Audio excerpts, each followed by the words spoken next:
हमारे पक्ष का नारा है, जो ज़मीन सरकारी है वो ज़मीन हमारी है, क्योंकि वो बाबा साहब के विचारों का या तो संविधान के विचारों का ही शिक्षण देना ज़रूरी है। ये जो मनुवादी व्यवस्था है ये हमें चाहिए वो शिक्षण नहीं देती है और आज तक नहीं दी है। तो हम चाहते कि हमारे बाबा साहब का जो संविधान है उस अनुसार ही इस देश पर कानून चालू होना चाहिए, तभी सब कुछ ठीक हो सकता है।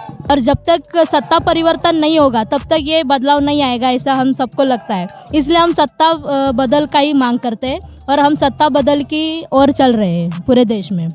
जिन ज़मीनों पे हमारे गौर गरीब दलित लोग हैं जो यहाँ पे बसे हुए हैं, उनको उसी ज़मीन को रेगुलराइज्ड करके उनको वहीं पे मकाने मिले, ये हमारी मेन डिमांड है।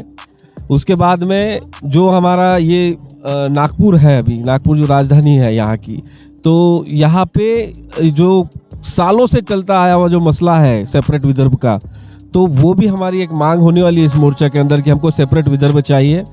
और इसके बाद में फिर छात्रों की शिष्यवृत्ति का विषय होगा और अन्य ऐसे कई विषयों को लेकर ये मोर्चा का आज आयोजन किया गया है। भी जास्ती होगा, जब 4 बार बहन जी सरकार लाई थी तभी गौर गरीबों का कॉलेज, लड़के लोगों को स्कूल, रोड, सरकारी जमीन गरीबों के नाम पे दिया है बहन जी ने। इससे भी अच्छा ये हो जा, बहन जी एक बार प्रधानमंत्री बनेगी ना, सबका विकास सबका ये हो जाएगा इधर। इसलिए हमको बहन जी चाहिए, बहन जी आएगी आएगी आएगी। साथियों जय भीम, मैं हूं पराग महेंद्र, आप देख रहे हैं द थिंग। इस वक्त हम इंदौरा मैदान नागपुर में, महाराष्ट्र की यह पावन भूमि है जहां पर इस देश के अंदर में जो पूरे बहुजन विचारधारा का जो बिगुल फूका गया, यहां पर बहुजन महापुरुषों ने अपने आंदोलन को शुरुआत किया है। इसके बावजूद भी बहुजन समाज अपनी समस्याओं से लगातार घिरा हुआ है, समस्याओं का निवारण नहीं हो रहा है। और इन समस्याओं को निवारण पाने के लिए, समस्याओं का निजात पाने के लिए यहाँ पर आप मेरे पीछे देख पा रहे हैं कि बहुत बड़ा जमावड़ा यहाँ पर साफ तौर पर दिख रहा है, जहाँ पर बहुजन समाज पार्टी के झंडे आपको देखने को मिल रहे हैं। जिन झंडों के ऊपर में बहुजन समाज पार्टी के राष्ट्रीय अध्यक्ष बहन मायावती जी इनकी तस्वीर है, बाबा साहब की तस्वीर है, मान्यवर कांशीराम इनकी तस्वीर है। और यहाँ पर जो लोग हैं इनका क्या कहना है, आखिर ये जन आक्रोश मोर्चा उन्होंने क्यों यहाँ से बिगुल फूका है और क्यों, उनकी समस्याएं क्या है, तमाम समस्याओं को जानेंगे और उनसे पूछेंगे कि आखिर उन्होंने इन जन आक्रोश मोर्चा क्यों यहाँ से बिगुल फूका है। क्या बताएंगे, आज क्या नाम है आपका? जय भीम, माझं नाम मिलरीपाली प्रियदर्शी, मेरा नाम मिलरीपाली प्रियदर्शी, मैं बम्बई से आई हूँ, मैं बम्बई महिला अध्यक्ष हूँ। ये जन आक्रोश मोर्चा यहाँ पर जो यहाँ से शुरू होने वाला है, जो विधान भवन तक यहाँ से जाएगा इंदौरा मैदान से, क्या कारण है इसका, क्या मांगे है आपकी? हमारी प्रमुख मांगे ये है कि जो गायरान ज़मीन है जो लोगों के पास है वो उनके नामों से होनी चाहिए, जो उनका हक अधिकार है वो होना चाहिए, क्योंकि हमारे पक्ष का नारा है, जो ज़मीन सरकारी है वो ज़मीन हमारी है, क्योंकि हम यहाँ के मूल निवासी है, जो हमारा वास्तव्य है वो हमारा ही होना चाहिए। ये हमारा प्रमुख मांगनी है। उसके बाद में जो आज पढ़ाई के बारे में जो व्यथा चालू है पूरे देश में, उसका भी सब सोल्यूशन निकलना चाहिए। ऐसे हमारे मांगे लेकर हम लोग आंदोलन में उतरे हुए हैं। तो आपने एजुकेशन की यहाँ पर बात की है। इस देश के अंदर में एजुकेशन सिस्टम, जो नया शिक्षा नीति आया है, ये नया शिक्षा नीति क्या लगता है आपको कितना कारगर साबित होगा? नया सिस्टम तो अभी फ़िलहाल तो कुछ मतलब हो नहीं सकता है। अभी जो जवान है या बच्चे लोग पढ़ रहे हैं उनको बाबा साहब के विचारों का या तो संविधान के विचारों का ही शिक्षण देना ज़रूरी है। ये जो मनुवादी व्यवस्था है ये हमें चाहिए वो शिक्षण नहीं देती है और आज तक नहीं दी है। तो हम चाहते कि हमारे बाबा साहब का जो संविधान है उस अनुसार ही इस देश पर कानून चालू होना चाहिए, तभी सब कुछ ठीक हो सकता है। इस देश के अंदर में संविधान की बात लगातार होती है, संविधान की प्रतियों को भी इस देश के अंदर में जलाया जाता है। क्या बताएंगे, अगर भारत के अंदर में हम लोकतंत्र की बात करते हैं, संविधान की प्रतियों को जलाया जाता है, किस प्रकार भारतीय संविधान लागू होगा, क्या लगता है आपको? जब तक हम हमारी जैसे हमारे नेता है, जैसे महाराष्ट्र के अध्यक्ष माननीय ताजने साहब है, उनके नेतृत्व में आज हम सब यहाँ पर जमा हुए, वैसे ही देश के हमारे नेता बहन कुमारी मायावती जी, उनके नेतृत्व में आज हम पूरे देश में लोग तैयार हैं। और जब तक सत्ता परिवर्तन नहीं होगा तब तक ये बदलाव नहीं आएगा, ऐसा हम सबको लगता है। इसलिए हम सत्ता बदल का ही मांग करते हैं और हम सत्ता बदल की ओर चल रहे हैं पूरे देश में। और काफ़ी सारे लोगों से हम यहाँ पर बातचीत करेंगे। यहाँ पर सत्ता की बात की गई है। बाबा साहब लगातार अपनी भाषणों से ये कहते थे कि जाओ और अपने घरों की दीवारों पर लिख दो कि तुम्हें इस देश की शासन करती जमात बनना है, तुम्हें राजा बनना है, और यही बात यहाँ पर की गई। काफ़ी सारे लोग और भी है, आप मेरे पीछे देख सकते हैं। इन तमाम लोगों से बातचीत करेंगे, बताएंगे बताएंगे आपको क्या किन मुद्दों को लेकर ये पूरा जन आक्रोश मोर्चा किया जा रहा है, किस प्रकार इस पूरे मोर्चे के अंदर में ये लोग आए हुए हैं। सर जय भीम। ये जन आक्रोश मोर्चा बहुजन समाज पार्टी यहाँ से इंदिरा मैदान से शुरुआत कर रही है, क्या कारण है, क्यों ये जन आक्रोश मोर्चा हुआ?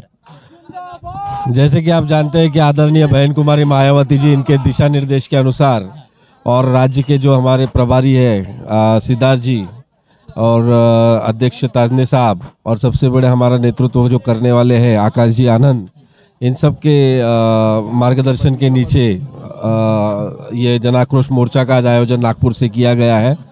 और ये मोर्चा का आयोजन इसलिए किया गया है कि आप जानते हो कि मान्यवर कांशीराम साहब जी ने एक नारा दिया था उस समय पे कि जो ज़मीन सरकारी है वो ज़मीन हमारी है। बस उसी नारे को लेकर आज का ये जन आक्रोश मोर्चा का आयोजन किया गया है। जिन ज़मीनों पे हमारे गौर गरीब दलित लोग हैं जो यहाँ पे बसे हुए हैं, उनको उसी ज़मीन को रेगुलराइज्ड करके उनको वहीं पे मकाने मिले, ये हमारी मेन डिमांड है। उसके बाद में जो हमारा ये नागपुर है, अभी नागपुर जो राजधानी है यहाँ की, तो यहाँ पे जो सालों से चलता आया हुआ जो मसला है सेपरेट विदर्भ का, तो वो भी हमारी एक मांग होने वाली है इस मोर्चा के अंदर कि हमको सेपरेट विदर्भ चाहिए। और इसके बाद में फिर छात्रों की शिष्यवृत्ति का विषय होगा और अन्य ऐसे कई विषयों को लेकर ये मोर्चा का आज आयोजन किया गया है। और इस मोर्चा का आप देख रहे हो कि अभी तो लोगों का आना शुरू हुआ है। ये बहुत बड़ा मोर्चा होने वाला है। नागपुर के इस अधिवेशन के इतिहास में ऐसा मोर्चा आज तक निकला नहीं, ऐसा मोर्चा आज निकले होगा। सर कहाँ से लोग या इस पूरे मोर्चे में सम्मिलित होने वाले हैं और ये मोर्चा कहाँ तक के जाएगा? ये मोर्चे के अंदर में पूरे महाराष्ट्र से लोग आने वाले हैं। महाराष्ट्र के सारे कार्यकर्ता, पदाधिकारी, पार्टी के सपोर्टर्स, शुभचिंतक जितने भी हैं, सारे लोग अपने अपने जिलाओं से, गांव से सब आए हुए हैं। और ना केवल पार्टी के लोग, तो इसके अंदर में आप देख रहे हो कि जो ज़मीन जिसके लिए हमने नारा दिया है, तो जो हमारे लोग वहाँ पे बसे हुए हैं वो लोग भी बड़े संख्या में यहाँ पे आए हैं, क्योंकि उन्होंने इस बात को जान लिया है कि अभी इस राज्य के अंदर में अगर कोई पार्टी गरीबों का, दलितों का, बहुजनों का हक का बात कर सकती है तो वो एकमेव पार्टी बहुजन समाज पार्टी है। इसके लिए सारे लोग हमारे साथ आए हुए हैं। अच्छा, महाराष्ट्र के अंदर में हम देखते हैं बीजेपी की और शिवसेना की जो सरकार चल रही है लगातार ये बात करती है कि हमने प्रधानमंत्री आवास योजना के माध्यम से लोगों को ज़मीनें दिया, उनको घर बना के दिया है। इसको लेकर आप क्या कहेंगे? आप जानते हो कि इस देश के अंदर में योजनाएं जो बनती है सरकारी, वो योजनाएं सिर्फ कागज पे दिखाई देती है। ये सारे कागजी आंकड़ों को बताते हैं, लेकिन जब हकीकत हम देखने जाते हैं तो वहाँ पे हमें कुछ हकीकत दिखती नहीं है। और अगर ये हकीकत आपको सही मायने में करनी होगी या देखनी होगी इसका अनुभव, तो देश के अंदर में एकमेव राज्य होकर गया है उत्तर प्रदेश। जब बहन जी की सरकार थी उस समय पे जो वायदे बहन जी ने किए थे, जो ज़मीन के पट्टे काट कर दिए थे, लोगों में डिस्ट्रीब्यूट किए थे, वो सिर्फ उत्तर प्रदेश में हुआ है। बाकी हर जगह पे सिर्फ क्या कागजी कार्रवाई होती है, बाकी उसके सिवा कुछ होता नहीं है जी। तो यहाँ पर हम काफ़ी सारे सवाल किए और मैं आपको बता दूं कि जो ज़मीन सरकारी है वो ज़मीन हमारी है, नारा बहुजन समाज पार्टी लगातार लगाते आ रही है। और उसी को लेकर ये आंदोलन यहाँ पर जन आक्रोश मोर्चा यहाँ से इंदिरा मैदान से निकल रहा है और ये पहुँचेगा विधान भवन तक के। दूसरे जो सत्ता में बैठे हुए सिर्फ अपने आश्वासन देते, लेकिन उन्होंने कदम कोई उठाया नहीं है सिर्फ ये करने के लिए। तो इस आक्रोश से हम जो गायरान ज़मीन है, गायरान ज़मीन पे लोगों ने कहा गया है उसके ऊपर अतिक्रमण हुआ है, लोगों को नोटिस दिया जा रहा है, इलेक्शन के दौरान पे उनको नोटिस देके डराया धमकाया जा रहा है। तो उसी के वजूद पे हम लोग ने ये मोर्चा निकाला हुआ है। वो ज़मीन जिनके हक की को मिला के दिया जाएगा, ये हमारा कदम है। उसी के साथ बेरोजगारी जो बढ़ रही है, लोगों की शिक्षा वृत्ति कटौती करते जा रही है, और जो गरीबों के मसले हॉस्पिटल जैसे और अन्य मुद्दों को भी हम लेकर इस मोर्चा में आक्रोश सिर्फ ज़मीनों का नहीं है, तो ज़मीन के साथ में हमारे हक और अधिकारों के लिए भी कर रहे हैं। कहाँ से आए आप? हम मुंबई से आए हैं और हमारा आक्रोश मोर्चा है। हम बहुजन समाज पार्टी की नवी मुंबई अध्यक्ष, महिला अध्यक्ष है। और हमको आक्रोश मोर्चा, हमारा जो ज़मीन सरकारी है वो सरकार ने ताबा में लिया है, हमारा स्मारक तोड़ा है वो हमको मिलना मांगता है। हमारी जो मांग है वो पूरी होने के लिए हम यहाँ पे सब जन आए हैं, यहाँ पे उतरे हैं। और हमारी जब तक मांग पूरी नहीं होती तब तक हम सरकार का पीछा नहीं छोड़ेंगे। बहन जी, अगर उत्तर प्रदेश में जब सरकार चलाती है वहाँ पर इस देश के अंदर में जो रहने वाले गरीब तबका है, दलित तबका है, उनके हक अधिकार और उनकी सुरक्षा हो जाती है, तो क्या लगता है आने वाले भविष्य में भी ऐसा ही होगा? इससे भी जास्ती होगा। जब भी 4 बार बहन जी सरकार लाई थी तभी गौर गरीबों का कॉलेज, लड़के लोगों को स्कूल, रोड, सरकारी जमीन गरीबों के नाम पे दिया है बहन जी ने। इससे भी अच्छा ये हो जा, बहन जी एक बार प्रधानमंत्री बनेगी ना, सबका विकास, सबका ये हो जाएगा इधर। इसलिए हमको बहन जी चाहिए, बहन जी आएगी आएगी आएगी। यहाँ पर अटूट विश्वास को लेकर लोग अपनी आवाज़ बुलंद कर रहे हैं बहुजन समाज पार्टी के माध्यम से कि किस प्रकार आने वाले भविष्य में बहन मायावती जी इस देश की प्रधानमंत्री बनेगी। क्या नाम लिखते दोस्त? राजरत्न रविंद्र सूर्यवंशी। क्या नाम है तुम्हारा? राजरत्न रविंद्र सूर्यवंशी। कहाँ से आए हो? हम का जलगांव जिला से आए। कितनी उम्र है तुम्हारी? 14 साल। अच्छा, आपको पता है ये यहाँ पर आप जा आए हो, ये बहुजन समाज पार्टी का जन आक्रोश मोर्चा है। क्यों आए हो इस मोर्चे में?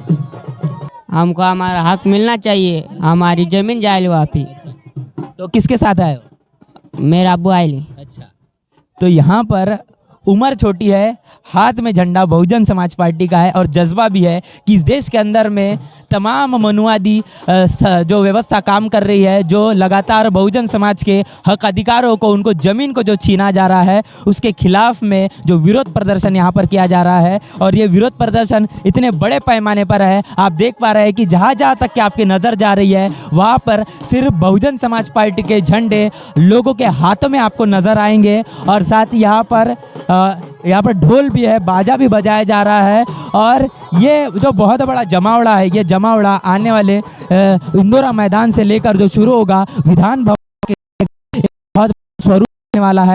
देखना ये दिलचस्प हो कि आखिर तमाम समस्याओं का निवारण किस प्रकार, आखिर समस्याओं सुनती है या नहीं सुनती, या फिर आने वाले समय में बहुजन समाज पार्टी किस प्रकार अपनी समस्या का निवारण करती है।